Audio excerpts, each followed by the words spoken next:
pues salúdamelo.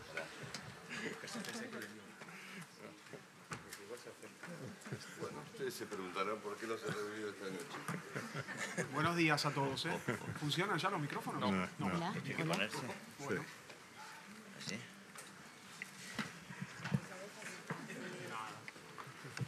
Ah, hay que ponernos los micrófonos.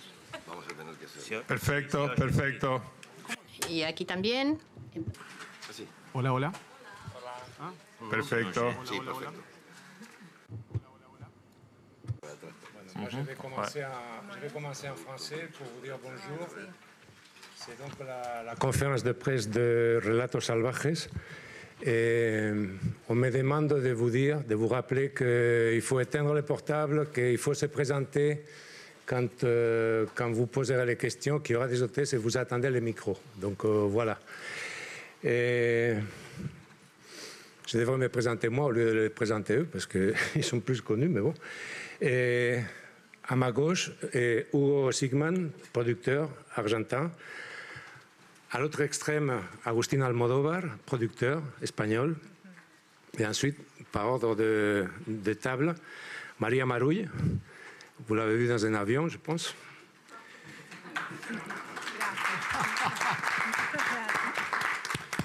Oscar Martínez, avec qui je ne voudrais pas trop discuter d'argent d'ailleurs.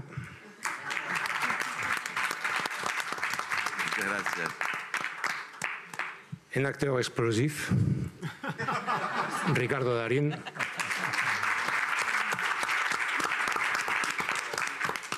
Un réalisateur avec lequel je me demande si cette conférence de presse ne va pas dégénérer à un moment ou à un autre, c'est Damien Cifrón.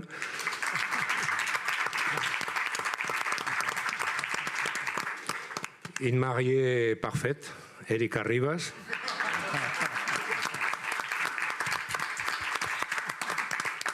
Et quelqu'un qui est de très bon cœur, un chico bueno, ¿no? Pas tout le temps, Leonardo Sbaraglia. Et ils ne sont pas là, mais ils sont au premier rang. Il y a trois autres producteurs qui sont là, Pedro Almodóvar, Esther García, Matías Mosteirín.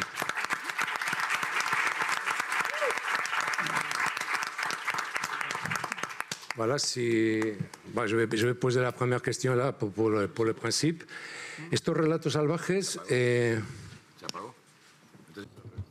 Perdón, se apagó la traducción. Bien, excusez-moi. Ya usó este aparato que es la primera vez que veo en... C'est la première fois que j'utilise un de ces genres d'appareils. Arriba, así, para atrás, es para atrás. C'est vers l'arrière qu'il faut ¿Es pousser. para atrás?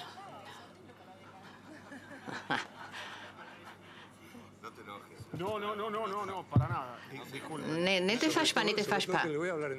Mais non, surtout que moi je vais parler espagnol, j'espère qu'on va me traduire. Ma question très simple, ces contes sauvages, c'était 6 dans le film. Il y avait plus au début, oui, au début c'était 12 ou 14. Et quelques autres qui étaient en préparation. Mais tous ceux qui forment ces films a donné le titre. Il y en avait d'autres contes qui étaient aussi sauvages, mais peut-être pas autant. Quelques-uns où il y avait des crimes d'amour. Bon, les tiens aussi, ça finit finalement en histoire d'amour. Mais est-ce que je peux te demander comment tu les as harmonisés, comment tu as choisi l'ordre de présentation de ces contes? Bon, c'est un procès qui a continué pendant le tournage et pendant le montage.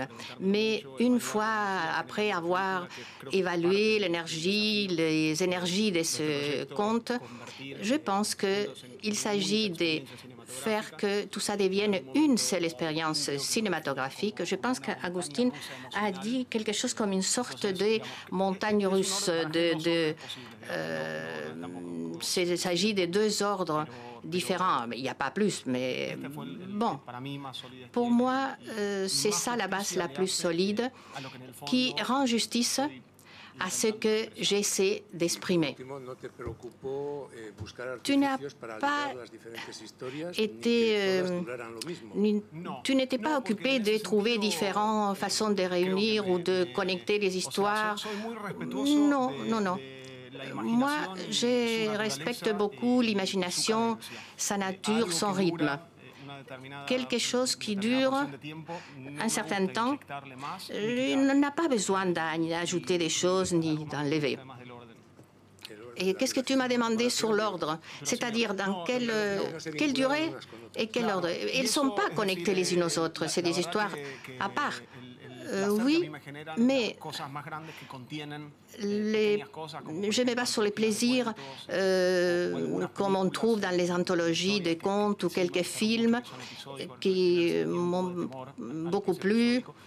Quelquefois, les sketchs, les films à sketch font peur, mais je pense que j'ai aimé être fidèle.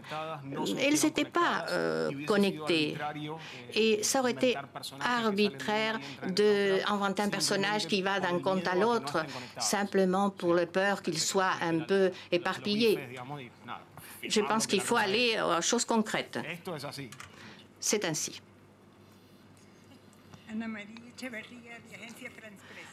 Marie Echeverria, agence France Presse. Damien, merci pour te film. C'est la première fois qu'on a beaucoup ri à Cannes, un rire un peu noir. Mais je voulais savoir, qu'est-ce que ça t'a fait, toi? Et qu'est-ce que tu veux dire sur la situation actuelle de l'Argentine? Et quelqu'un m'a dit, tu te sens bien? Un journaliste m'a demandé, oui, oui, je vous assure. Je pense que je suis moyennement normal. J'ai sûrement beaucoup de défauts, mais bon. Je ne pense pas que le monde va se terminer, que c'est la fin du monde, pas du tout. Je suis bien parce que je suis réalisateur, parce que je peux écrire sur ces choses qui m'intriguent, qui me posent des problèmes. Si je n'avais pas ces moyens de m'exprimer, peut-être que je ne serais pas aussi bien.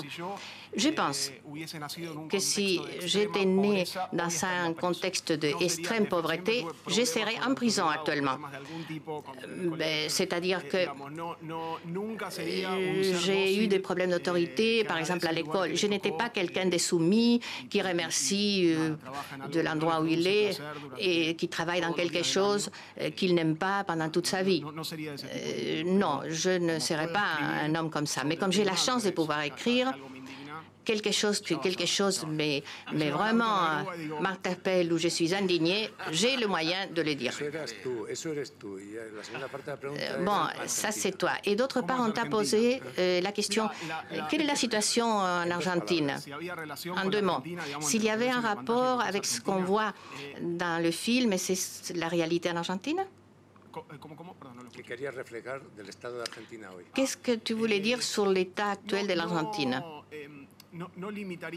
Moi, je dirais que ça s'est limité à Argentine, à la situation d'Argentine. Je ne voudrais pas. Mais Argentine fait partie de l'Amérique latine, du monde en général. Et je pense que je suis humaniste.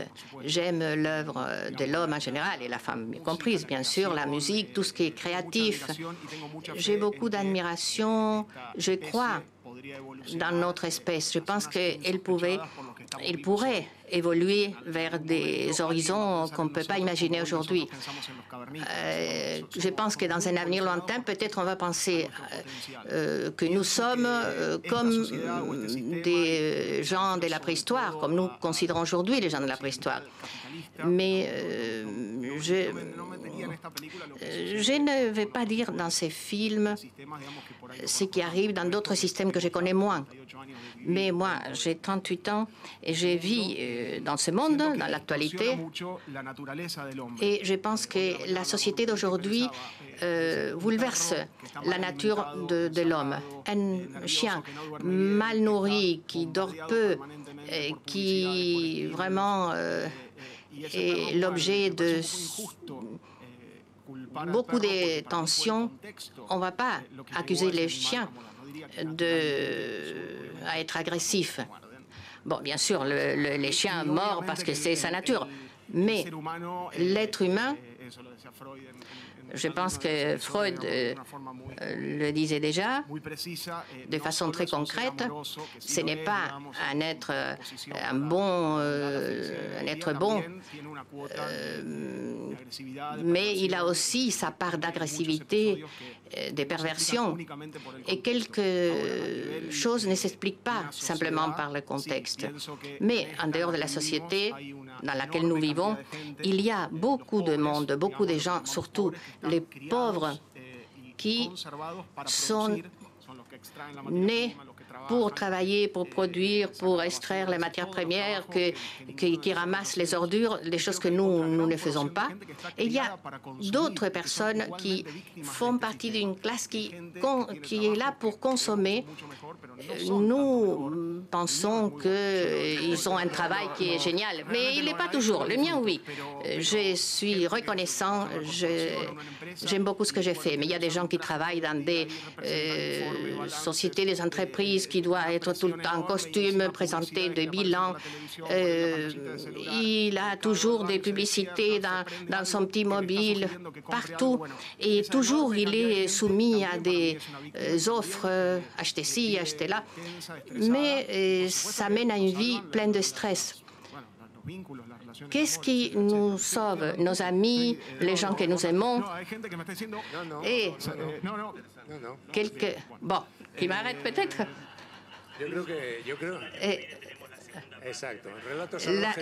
L'année prochaine, Contes sauvages 2.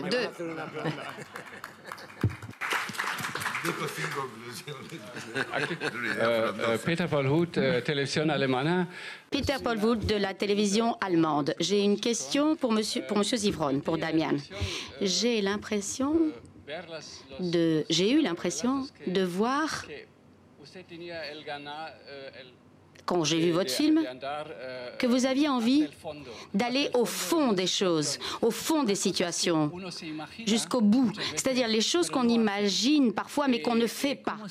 Donc, comment avez-vous développé cette idée? C'est exactement ce que vous venez de dire.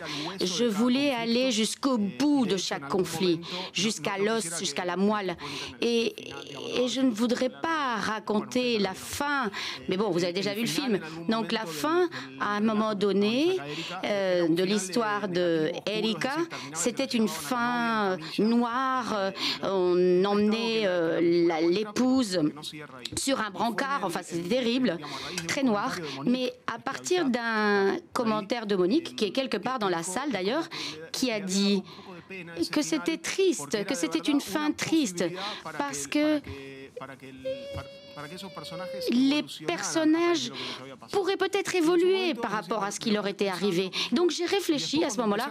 Et puis quand j'ai commencé à travailler avec les acteurs, avec Diego et Erika, et que je leur racontais qui étaient les personnages, pourquoi ils faisaient ce qu'ils faisaient, et que je les ai compris. J'ai compris même le fiancé.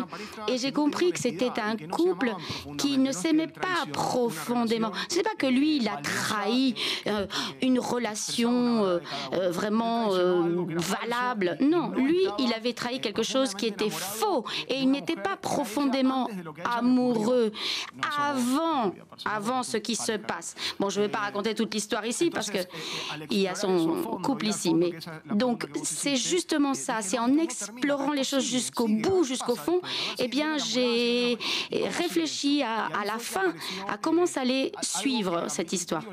Et donc, c'est quelque chose qui, à mon avis, change le sens du reste du film. Donc, aller jusqu'au bout, jusqu'au fond, c'est ce qui fait que le film a une fin qui exprime vraiment le fin fond du film, à savoir, derrière tout ce qui est primitif et ce que l'on réprime, ça provoque des problèmes. Et réprimer tout ça, ça a un coût très élevé. Donc, il ne faut pas aller se battre dans la rue, mais lorsque quelqu'un te dépasse avec une super voiture à une vitesse qui, justement, est très élevée et qui te fait des appels de phare comme si tu étais un minable, un rien du tout, tu as envie de le tuer. Et si lui, après, il crève un pneu, eh bien, tu as envie d'aller lui mettre des coups. Donc, c'est ce qui m'a fait créer ces personnages qui sont très intéressants. Donc, les gens vivent dans une réalité, dans une vie réelle, et le scénario, c'est pas tout à fait pareil. Donc, je pense, pour en revenir à la question antérieure, je ne pense pas que ce soit une fresque réaliste de la société latino-américaine ou argentine. Mais, par contre, je pense que c'est un regard possible sur les émotions et sur les sensations que nous provoque cette réalité. Damien, je crois qu'il y a d'autres questions. Alors, d'autres questions dans la salle. Je parle beaucoup pour éviter les questions agressives. Je parle. Donc, je travaille pour Vanidades. C'est une question pour Ricardo. Est-ce qu'il pourrait nous raconter une histoire sauvage de la réalité? Est-ce qu'il a perdu la patience avec un journaliste, par exemple? Non, savoir si c'est quelque chose d'autobiographique, non. Je voudrais savoir si Ricardo a pensé, par exemple, réagir de façon sauvage avec un journaliste, comme dans le film, par exemple. Non. Non, jamais de la vie. Enfin, chacun d'entre nous a pu traverser une situation comme celle-ci, c'est-à-dire une situation qui nous pousse à connaître nos propres limites, mais jamais avec un journaliste. Dans d'autres occasions, oui, pas avec un journaliste. Bonjour, Maria Guerra de la Cadena Ser. Je voudrais te féliciter pour ce film qui est très drôle, mais qui est aussi très inquiétant parce qu'en Argentine et en Espagne aussi, on est en train de traverser une situation sociale très crispée, très tendue. Et en ce moment, il y a des choses en Espagne qui sont assez violentes. Donc je me demande si ça t'inquiète, c'est-à-dire la préoccupation des politiciens, par exemple. Est-ce que ça t'inquiète de savoir ce que pensera Cristina Kirchner, la présidente argentine, lorsqu'elle verra le film? Non. Si les politiques faisaient bien leur travail, je crois que je ferais d'autres films. Je n'aurais pas un monde imaginaire aussi important. Je pense que le rôle de la politique et d'avoir des grandes idées qui puissent correspondre au monde actuel, de les mettre en place et que les gens vivent en harmonie. Mais le problème, c'est qu'il y a un problème de distribution de richesse. Mais ce n'est pas le seul problème. Le fond du problème, à mon avis, c'est que chaque personne devrait pouvoir vivre en faisant ce qu'elle aime. Et puis je parle de l'éducation. Je pense que l'éducation aussi fait partie du problème. Donc parfois, on dit c'est la faute des politiciens, mais je pense qu'ils n'ont pas autant de pouvoir. Mais bien sûr, ils pourraient faire des choses positives, ils pourraient faire des choses mieux, bien sûr. Je suis inquiet par la réalité, bien sûr.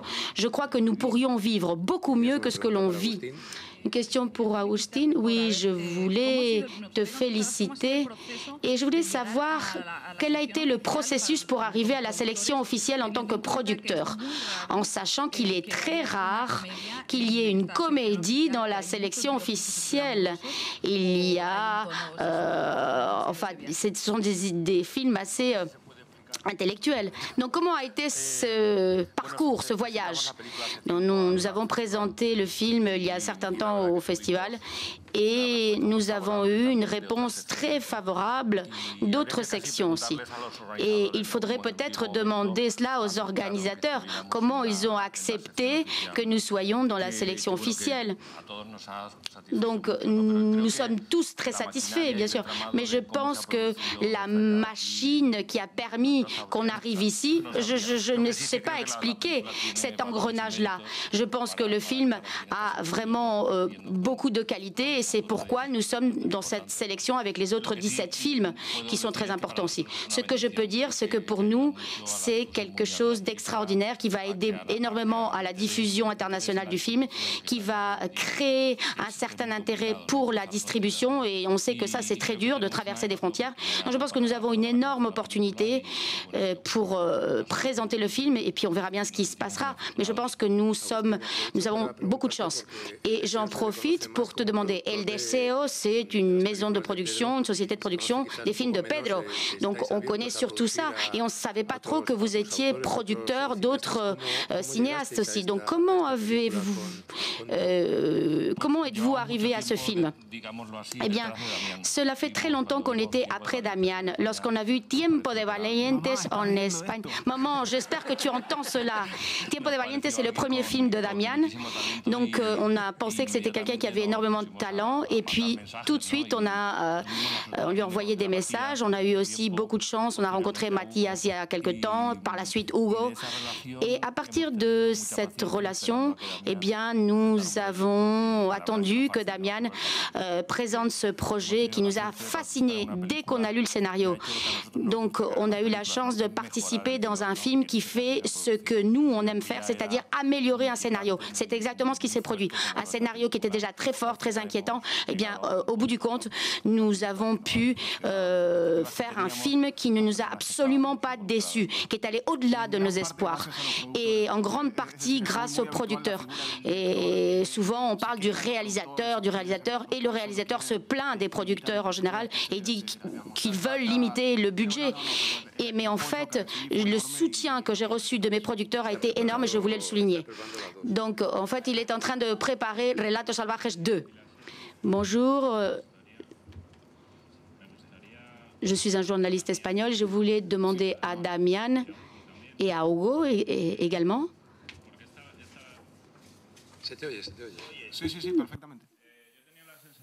Moi, j'ai eu la sensation, en voyant ton film, là oui, là on entend mieux. Donc une question pour Damián et Hugo. J'ai eu la sensation, en regardant le film, je ne sais pas si d'autres personnes auront senti la même chose, que tu vas toujours au-delà, tu vas toujours jusqu'au bout. Et on se dit non, ça ne va pas être possible, il ne va pas être capable, on se dit oh là là, il est allé vraiment trop loin là. Donc, comment ça se fait qu'un producteur t'a laissé aller aussi loin? Et je ne sais pas si Agustín voudrait rajouter quelque chose aussi. C'est-à-dire, comment vendre ce film? C'est compliqué, à mon avis. Donc, je pense que dans les deux cas, il s'agit de personnes qui aiment le cinéma et qui veulent utiliser le cinéma, qui nous permet de vivre des expériences qu'on ne peut pas vivre dans la réalité, où d'habitude tout le monde ne vit pas ces expériences. Si on avait la possibilité d'accéder au cerveau des êtres humains, on verrait des films extraordinaires tous les jours. Donc le point de vue subjectif de n'importe quelle personne, c'est quelque chose d'extraordinaire. Et la vie est dramatique, la vie est pure fiction et pleine de choses tout à fait intéressantes que l'on peut observer. Donc dans ce sens-là, je pense que les producteurs ont soutenu mon scénario. Ils n'ont jamais eu peur. Et puis, il y a quelque chose qui est un petit peu comme un bilan. Bon, il y avait une histoire qui était trop chère. Donc, on l'a éliminée. C'était trop cher à faire. Mais, normalement, les comptes qu'on n'a pas choisis, c'est parce qu'ils n'arrivaient pas à ce niveau de catharsis émotionnelle. Hugo. Oui, moi je suis médecin et psychiatre, donc je vais te répondre en tant que psychiatre. Pour moi, tout ceci n'est pas nouveau, c'est quelque chose de bien familier. En fait, je voudrais faire une relation entre ta question et celle de la journaliste de la CES. Je ne crois pas que ce film reflète la réalité argentine. Je crois qu'il reflète la réalité universelle.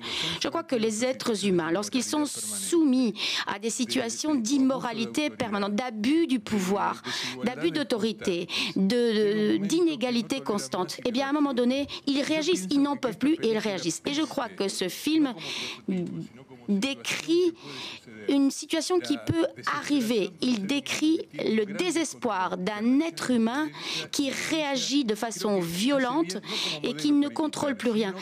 Ce n'est pas un modèle à imiter, mais c'est quelque chose qui nous permet de comprendre ce qui se passe face à ces abus, face à ces situations qui sont intolérables pour les êtres humains. Donc, comme disait Damian, lorsqu'il nous a proposé des histoires light, on ne les a pas aimées. Non, on voulait des histoires fortes qui prouvaient cette réalité et en plus de la façon qu'il a, lui, de raconter ces histoires, parce que c'est une esthétique particulière. Et pouvoir compter sur cette équipe d'acteurs et d'actrices est un privilège exceptionnel. Donc ce format nous a permis d'utiliser ces acteurs et ces actrices fantastiques qui ont fait de ce film un produit dont on est vraiment très fiers, très orgueilleux. Et puis, donc peut-être pas pour la présidente Kirchner, mais pour le ministère de la Santé. Ce serait une thérapie intéressante. Non, j'aimerais bien que la présidente voie le film aussi. Mais je ne pense pas que ça l'affectera beaucoup. Non, je ne crois pas que ça l'affectera beaucoup. La présidente, Cristina Kirchner... non, peut-être qu'on va me traiter d'entrepreneur kirchneriste, mais la présidente aime le cinéma et elle a suivi, elle aime le cinéma, je répète, et elle connaît la trajectoire de Damian Szifron et je ne crois pas qu'elle serait affectée par ce film. Évidemment, les politiciens n'aiment pas que l'on montre cette réalité, mais franchement, je ne pense pas que ça la dérangerait. Parce que je pense que c'est un problème universel. Je ne crois pas que ce soit un problème uniquement argentin. Si j'avais pensé que c'était un problème uniquement argentin, j'aurais eu du mal à la produire. Je crois que ça reflète une réalité universelle. Non, peut-être que ça va affecter Madame Merkel, j'en sais rien. Wow. Hélène de Ouzbékistan, Asie centrale. Nous sommes également passionnés par votre film, un peu sauvage aussi. J'ai un peu perdu toutes mes craintes, toutes mes peurs face à la violence après votre film, car on rit tellement dans votre film. Merci beaucoup. Je voudrais remercier toute votre équipe, car vous constituez un ensemble que nous apprécions beaucoup, avec des acteurs de talent qui ont tous compris, avec un grand sens des détails, ce que le réalisateur leur demande. Vous avez créé une sorte de genre. C'est quelque chose que nous devrions tous essayer de copier lorsqu'on est acteur. Alors peut-être que les acteurs pourraient répondre. Dans quelle mesure est-ce que vous avez pu improviser dans ce film avec Damien ? Ou bien est-ce que tout était très précisément stipulé du début à la fin? Pouvez-vous nous parler donc de l'improvisation? Qui commence? Tout le monde sauf Damian. Bah, tout était déjà écrit. Au moins, dans le conte où j'ai joué, il n'y avait pas de marge pour l'improvisation. Damien aime bien travailler de façon très précise, il est perfectionniste, il veille sur tout, même avant qu'on ouvre la bouche ou qu'on fasse quelque chose. Et je pense... Bon, après, je vais dire quelque chose, moi. Bon, il va vraiment contredire tout ce que je viens de dire, mais je pense que dans toutes les histoires, on a respecté le script tel qu'il était et qu'on a donné satisfaction au réalisateur. Maria. Bon, voilà, c'est ma femme. Et dans son ventre se trouve notre avenir. Peut-être qu'il va dire quelque chose de privé, je ne sais pas. Non, non, non, rassure-toi, je ne vais rien dire. Je suis d'accord avec Oscar. Dans le personnage que j'ai joué, Damien, bien sûr, il est très précis, il sait exactement même le ton de voix qu'il faut employer. Il ne s'agit pas d'un réalisateur qui travaille avec l'improvisation immédiate. Peut-être qu'on discute un peu avant, mais sur le coup, il est vraiment très rigoureux, il respecte ce qui est écrit et nous aussi, on y croit, on lui fait confiance et on sait qu'il sait ce qu'il raconte et on sait ce qu'il veut. Dans mon cas, c'était comme ça. Mais dans le cas d'Erika et de Leonardo, peut-être il y avait plus de possibilités d'aller un peu au-delà de ce qui a été écrit ou pas. Bon, je vais dire quelque chose. Bon, je vais juste dire une petite chose. Il y a une phrase improvisée quand Léo conduit. Moi, j'ai regardé les moniteurs. Et une fois que j'ai parlé avec l'affrontement avec la Peugeot, il a dit... Dieu de mon cœur, enfin, c'est une phrase improvisée. Mais vraiment, le film, bien sûr, n'est pas celle que j'imaginais, même si le script est le même, et les acteurs lui ont donné un relief, un volume, une vérité, peut-être qu'ils n'avaient pas. Et c'est ce qui me plaît. Moi, j'aime beaucoup les écrivains, les gens qui écrivent, les gens qui ont de l'imagination et leurs produits, le produit de cette imagination. Mais quelquefois, il y a des acteurs qui disent « Oh non, non, non, moi, ce texte ne me plaît pas. » Bon, bien sûr, si l'idée ou si c'est ce qui est écrit n'est pas intéressant, bon, d'accord. Mais je pense que vraiment, l'acteur met de la vie dans ce qui est écrit. Oui, moi, je pense aussi. Il est très précis, il est très strict avec chaque mot, chaque virgule d'un texte. Mais, bien sûr, il était prêt, bien sûr, à accepter des inflexions comme moi que je dis « Madre mia de meu corazón » en portugais. Mais ça arrive avec les grands réalisateurs. Il faut les suivre parce qu'ils ont déjà dans leur tête le film, ou même plus. Tu m'as dit à un moment, c'est comme un orchestre. Je pense à chaque ton, à chaque instrument. Et il faut nager dans cet orchestre, c'est ce qu'il faudrait faire. Bien sûr, il faut essayer d'être à l'aise, de faire partie de l'action et du mouvement des personnages. Dans mon histoire, il y avait bien sûr beaucoup d'improvisation plutôt corporelle. Il y avait beaucoup plus de gestes que des paroles. Là, on pouvait découvrir beaucoup.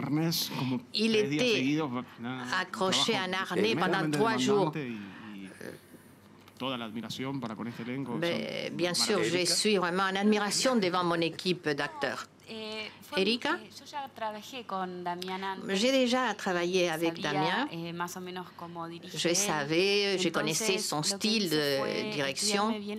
Qu'est-ce que j'ai fait? J'ai bien étudié le texte, mais en même temps, bien disposé à faire ce qu'il me demandait. Bien sûr, j'imaginais comment cette fiancée, dans quel état elle s'est trouvée face à son mariage et apporter ma contribution en tant qu'actrice. Mais Damien a une telle imagination qu'elle est contagieuse.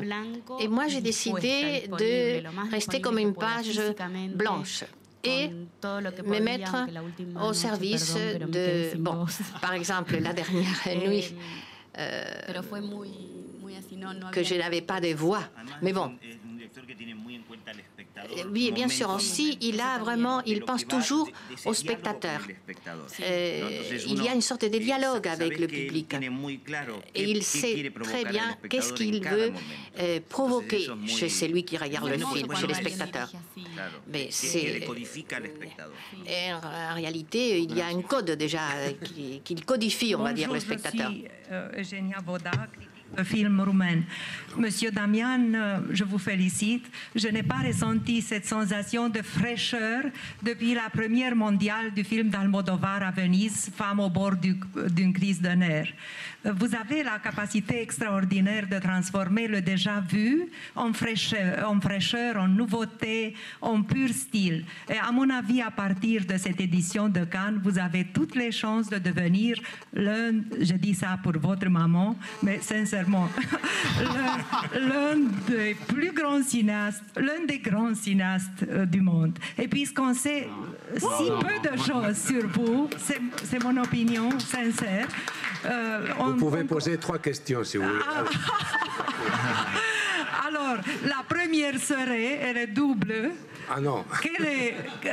Puisqu'on connaît si peu de choses sur vous, je voudrais savoir quelles sont les origines de votre famille, parce que le nom est si bizarre, en fait. Et en argentin, on sait que c'est très compliqué avec les origines des familles. Donc, les origines de votre famille biographique et aussi les origines... les origines cinématographiques qui vous ont permis de devenir ce cinéaste explosif, pour utiliser l'expression de M. Riba, que vous êtes aujourd'hui. Merci. Te agradezco tanto, tanto de verdad, de corazón. Merci beaucoup, de tout mon cœur. Merci, sincèrement. Respecto a la primera pregunta, lo mencionaste, Pedro, creo que esta película se podría llamar Personas al borde de un ataque de nervios. On pourrait appeler ça aussi des personnes au bord de la crise des nerfs, et parce que c'est ce qui arrive aux personnages. Mais un cinéaste comme Almodóvar, je me sens identifié à lui parce qu'il mélange le cinéma qu'il aime, il aime tous les genres.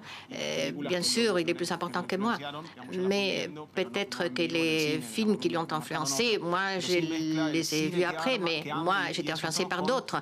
Il fait un cinéma qu'il aime, avec des observations personnelles sur des situations quotidiennes, ou de tous les jours, enfin, mais... Moi, j'ai parlé à quelqu'un qui disait beaucoup de cinéastes parlent d'un village, de ses origines. Le mien, mon origine et mon village, c'est le cinéma.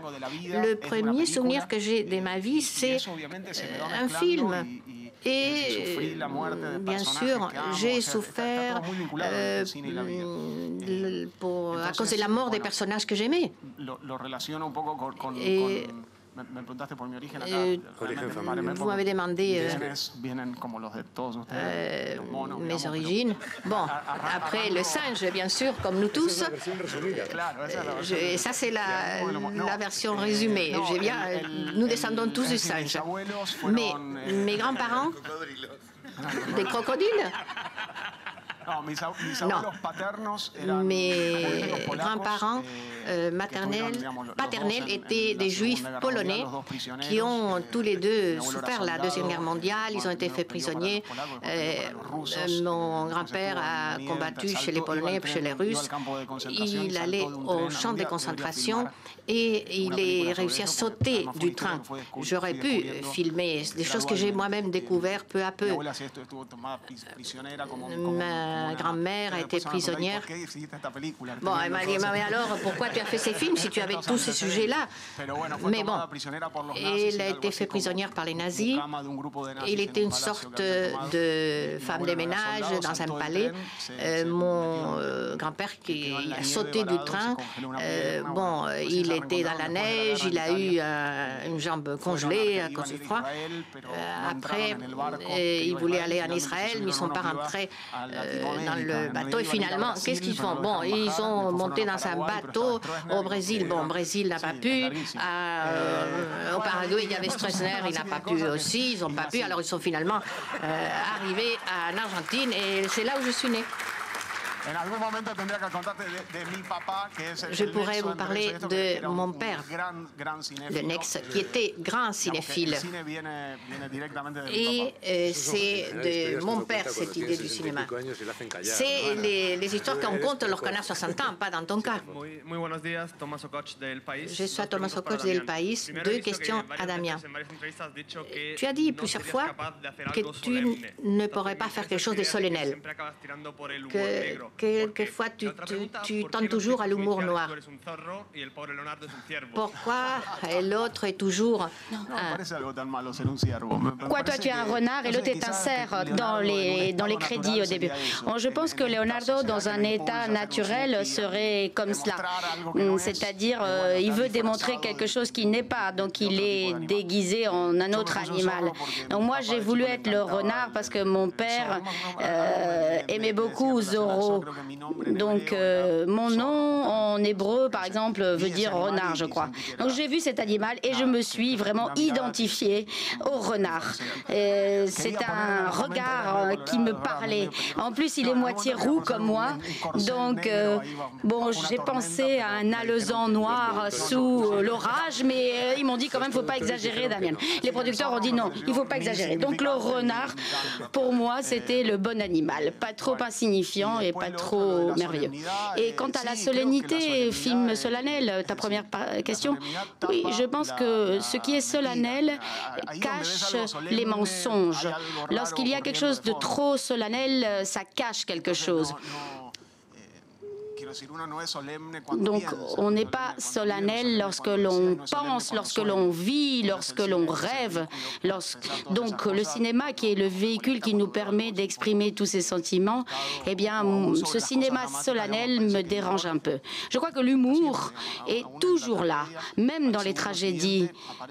Une seconde après la tragédie, eh bien, il y a quelque chose qui peut provoquer un rire. Et je ne sais pas pourquoi l'humour est considéré comme quelque chose de pas sérieux, ou pourquoi une comédie ne peut pas aller à Cannes. Je ne comprends pas ce problème, ce dilemme. Je ne sais pas de quoi on parle lorsqu'on me dit ça. Bonjour Damien, Juan Carlos González del Tiempo en Colombie. Enchanté. Moi aussi, je suis médecin comme Hugo. C'est ma profession, outre le fait d'être journaliste. Je te remercie d'avoir inclus Ricardo Darín dans l'équipe parce qu'on est sûr de voir le film en Colombie et en Argentine aussi. Les seuls films que l'on arrive à voir, c'est quand il y a Ricardo. Et les seuls films argentins que l'on voit, c'est celles qui sont protagonisées par Ricardo Darín. Donc, merci beaucoup. Et puisque tu as parlé du script, du scénario, des dialogues et sans improvisation, je voulais te poser une question par rapport au personnage. Tu as imaginé les acteurs, tu as imaginé ces acteurs pour représenter ces personnages? Je te le dis parce que Ricardo est très connu en Amérique latine et tu l'as utilisé pour démontrer cette rage que l'on ressent en Amérique latine face aux abus de pouvoir, face à la corruption. Donc tu as pensé à lui. C'était un choix précis pour que Ricardo interprète ce personnage qui représente ce que nous aimerions tous faire, les Colombiens, les Vénézuéliens, enfin les Latino-Américains en général, face aux abus de pouvoir. Non, ce n'a pas été un hasard. Je suis très content que ce soit lui le protagoniste. J'ai pensé aux acteurs lorsque j'ai écrit le film, mais pas de façon déterminée. Je n'étais pas absolument sûre que ça allait être les acteurs que j'allais choisir. Après, il y a eu un casting avec les producteurs, avec l'équipe de casting. Et donc, nous avons travaillé, nous avons imaginé le film avec beaucoup de visages possibles. Pour moi, ce sont les meilleurs acteurs argentins. Et j'ai la chance d'avoir un projet où j'ai pu appeler les acteurs que j'admire. Et ce sont tous des personnages qui ont une carrière importante et là, on leur proposait un petit rôle, un petit personnage et ils avaient, on va dire, un éventail important. Et puis, je voulais que les acteurs lisent le scénario, mais je ne savais pas quel personnage ils préféraient. Je trouvais intéressant de penser qui ferait quoi, justement, pour donner un relief à tout ça. Et ils ont choisi le rôle que tu avais pensé pour eux. Oui, eh bien oui. Et en fait, lorsque j'ai parlé avec eux, eh bien, j'ai respecté ce qu'ils ont choisi. Il n'y a pas eu de bataille entre eux, ils ne se sont pas tapés dessus pour avoir le même rôle? Non. Eh bien, nous allons devoir terminer cette conférence de presse. Bonne chance et merci à tous. Merci à tous les présents. Ce fut un plaisir. Merci beaucoup et bonne journée.